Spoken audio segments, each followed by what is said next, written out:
আসসালামু আলাইকুম রহমতুল্লাহ। গাজার জন্য থমকে গিয়েছে গোটা পৃথিবী।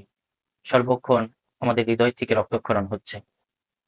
গাজা, রাফা তথা গোটা ফিলিস্তিনের উপর ইসরায়েলের যে বর্বর হামলা, তার প্রতিবাদে গোটা বারৈখালী ইউনিয়নের তৌহিদি জনতার পক্ষ থেকে আমরা এক বিক্ষোভ সমাবেশের আয়োজন করেছি। আসছে আগামী 11 এপ্রিল রোজ শুক্রবার বাদ জুমা ইসলাম সুপার মার্কেটের সামনে আমরা এই বিক্ষোভ সমাবেশের আয়োজন করেছি।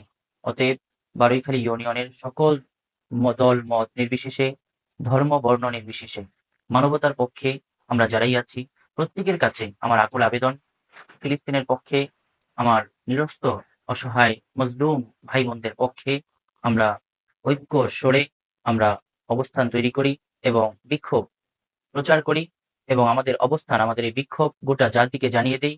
আমাদের এই মেসেজ বারৈখালী ইউনিয়নের যেই গাজার পক্ষ অবলম্বন করা, এটা আমরা তাদের কাছে তুলে ধরি। অতএব প্রত্যেকটা মসজিদ থেকেই জুমার নামাজের পরে আমরা ইমাম সাহেবের নেতৃত্বে আমরা বিক্ষোভ করতে করতে, স্লোগান দিয়ে ঐক্যবদ্ধভাবে আমরা সকলেই বারৈখালী বাজার সংলগ্ন যেই ইসলাম সুপার মার্কেট সেখানে আমরা উপস্থিত হব এবং আমাদের বিক্ষোভ, আমাদের যেই ক্ষুব্ধ প্রতিক্রিয়া সেটা আমরা ব্যক্ত করব। আল্লাহ তাআলা আমাদের তৌফিক দান করুন।